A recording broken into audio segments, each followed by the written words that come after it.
O ar ficava mais frio conforme os dias se passavam durante o outono, e Aníbal Barca estava inquieto em seu acampamento militar. Ele sabia que deveria agir rapidamente e organizar sua arriscada marcha através dos Alpes, pois se demorasse muito, o inverno chegaria e as passagens seriam bloqueadas pela neve. O general também sabia que os romanos não ficariam parados durante o inverno e certamente reuniriam mais um exército para combatê-lo, e portanto o tempo seria um fator decisivo nesta guerra. Para aumentar as chances de sobrevivência de seu exército, Aníbal contratou alguns gauleses que habitavam aquela região montanhosa e conheciam as passagens traiçoeiras pelas quais deveriam percorrer. Os gauleses advertiram Aníbal que já era tarde demais para realizar a travessia, pois o inverno os atingiria enquanto ainda estivessem em marcha pelos Alpes. Mas o líder cartaginês estava disposto a assumir os riscos desta empreitada. E assim, no ano 218 a.C., teve início a longa e tortuosa marcha de Aníbal através dos Alpes. Não se sabe ao certo qual foi a rota utilizada pelo exército cartaginês, já que os Alpes são repletos de passagens e não há registros históricos precisos sobre qual delas foi escolhida pelos guias gauleses.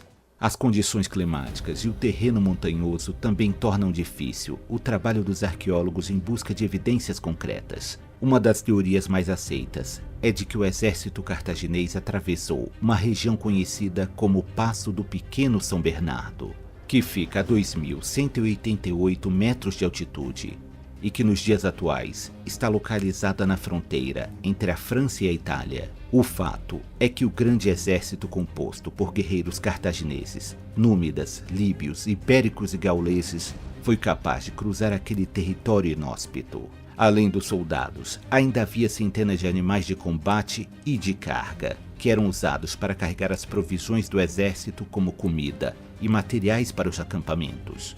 Mas havia outro perigo que espreitava em meio às montanhas. Apesar do terreno pouco propício ao sustento à vida nos Alpes, ainda havia tribos gaulesas hostis, que habitavam algumas regiões mais baixas e planas das montanhas.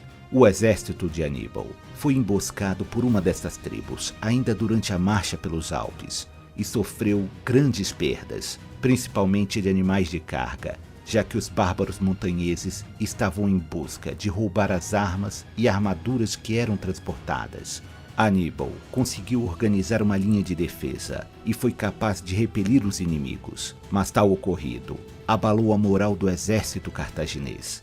Já fazia 5 meses desde que Aníbal partira da Península Ibérica rumo à cidade de Roma, e agora muitos de seus soldados morriam nos Alpes, devido ao cansaço, frio, fome e doenças. Já era final de outubro e a neve caía implacavelmente contra seu exército, e a situação não era nada favorável para Aníbal.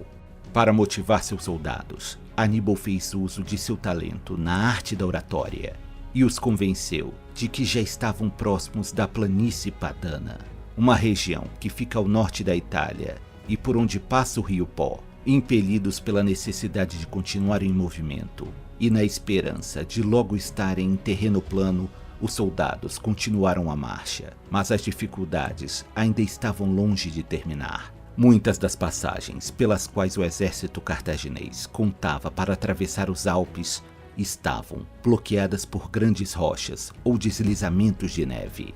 Diante de tamanho desafio, Aníbal teria dito uma de suas mais célebres frases: "Nós vamos encontrar um caminho, ou fazer um." Demonstrando sua astúcia, Aníbal ordenou que os soldados fizessem grandes fogueiras embaixo das rochas e que despejassem muitos litros de vinagre ou vinho no topo delas. Este artifício enfraquecia as rochas, permitindo que o soldado as quebrassem com mais facilidade, utilizando ferramentas comuns. Ainda durante a longa marcha, Aníbal e seu exército atravessaram um ponto extremamente difícil no sul dos Alpes. Uma boa parte do caminho era formado por penhascos íngremes e trilhas estreitas, onde muitos homens e animais perderam o equilíbrio e caíram rumo a uma morte certa, em meio a rochas afiadas e a neve congelante. Após 16 dias que pareciam intermináveis para o exército cartaginês, Eles finalmente haviam chegado ao norte da Península Itálica. No entanto, Aníbal e seus soldados haviam pago um preço alto por sua travessia pelos Alpes, perdendo quase metade de suas tropas devido às duras condições climáticas. Estima-se que ocorreram cerca de 33.000 baixas durante a marcha. Entre mortos estavam soldados, cavalos, elefantes e mulas de carga. Aníbal finalmente organizou um acampamento na planície Padana, onde permitiu que seus soldados tivessem um merecido descanso. Mas sabia que logo os inimigos ficariam sabendo de sua localização e enviou emissários para recrutar novos aliados entre as tribos gaulesas que habitavam aquela região. Por estarem mais próximas de Roma, as tribos gaulesas da planície Padana eram obrigadas a viver sob o domínio romano, pagando tributos e obedecendo às demandas de seus vizinhos mais poderosos. Isso gerava um grande descontentamento nos gauleses, e logo muitos deles começaram a se unir a Aníbal. Quando os romanos souberam da atual posição do exército cartaginês tão próximo de Roma, foram tomados pela surpresa e o pânico. As legiões romanas tinham perdido o rastro de Aníbal desde que ele havia mudado sua rota em direção ao rio Ródano, e presumiam que ele ainda estava na Gália, ou que havia retornado para a Península Ibérica. Cruzar os Alpes em pleno inverno era algo que era considerado inimaginável, até mesmo visto como loucura pela maioria dos comandantes militares, mas não para Aníbal Barca, que agora plantava firmemente os seus pés em solo italiano. O Senado romano convocou às pressas as legiões que estavam na Península Ibérica e na ilha da Sicília, duas rotas pelas quais eles esperavam um ataque cartaginês. A legião romana, que estava na Península Ibérica sob o comando do general Públio Cornélio Cipião, foi a primeira a chegar na Itália, já que haviam feito uso de muitos navios para transportar os legionários o mais rápido possível. O primeiro conflito entre os cartagineses e romanos ocorreu durante a Batalha de Ticino, que foi um combate travado essencialmente entre as cavalarias dos dois exércitos, e terminou com uma grande vitória cartagena. Durante essa batalha, o general Cornélio Cipião foi ferido gravemente, e sobreviveu graças a seu filho, que o socorreu no campo de batalha. O filho de Cornélio Cipião carregava o mesmo nome do pai, mas em um futuro próximo ficaria conhecido como Cipião Africano, um dos maiores generais da história de Roma. A vitória de Aníbal trouxe ainda mais apoiadores gauleses para seu exército, que agora já havia recuperado os números necessários para o cerco contra Roma. Em dezembro de 218 a.C., foi travada a Batalha de Trébia, que ocorreu entre os exércitos de Aníbal e as legiões romanas que vieram da Sicília. A batalha ocorreu próxima ao rio Trébia, onde hoje fica a província itálica da Emília. Como todos os grandes generais, Aníbal sabia utilizar muito bem o terreno a seu favor e planejou uma emboscada contra o exército romano. Aníbal tinha à sua disposição um grande número de cavaleiros númidas, um povo que habitava o norte da África e era especializado em realizar ataques rápidos de cavalaria leve. Aníbal ordenou que a cavalaria númida atacasse o acampamento romano antes mesmo do amanhecer. E assim que as legiões revidassem o ataque, os númidas deveriam recuar e atrair os inimigos para perto do rio Trébia, onde haveriam tropas cartaginesas escondidas entre árvores e arbustos. Pegos de surpresa e sem tempo para fazer o primeiro de jejum do dia, os sonolentos e famintos romanos reagiram ao ataque númida e morderam a isca jogada por Aníbal.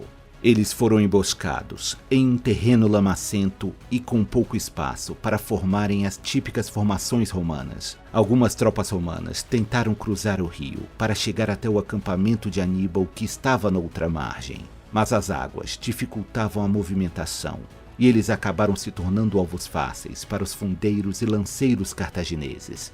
Como resultado, o exército romano foi forçado a recuar perante a estratégia superior de Aníbal. E os sobreviventes fugiram desorientados, espalhando a notícia de que agora enfrentavam um inimigo em comum e extremamente perigoso. As notícias da vitória cartaginesa não demoraram para chegar até a cidade de Roma, onde o medo se alastrou rapidamente na população. Mas a Batalha de Trébia também cobraria um alto preço das tropas de Aníbal, pois após a batalha, o exército cartaginês teve de marchar por um tipo de pântano pestilento, o que deixou muitos soldados doentes e até mesmo Aníbal foi vítima de uma terrível infecção em seu olho direito. Relatos contam que Aníbal estava sofrendo de febre e dores e que seu olho já estava praticamente cego. Então, Aníbal retirou ele mesmo o tecido danificado e o queimou em uma fogueira, um gesto que foi visto com muita admiração por seus seguidores. Diversos conflitos foram travados entre as forças cartaginesas e romanas, com Aníbal vencendo as batalhas sem sofrer grandes perdas em seu exército, como aconteceu durante a Batalha do Lago Trasimeno, travada na primavera de 217 a.C. Aníbal avançava lentamente com seu exército em território italiano, mas a resistência romana estava se provando digna de admiração, e a guerra entre Roma e Cartago estava longe de chegar ao seu fim.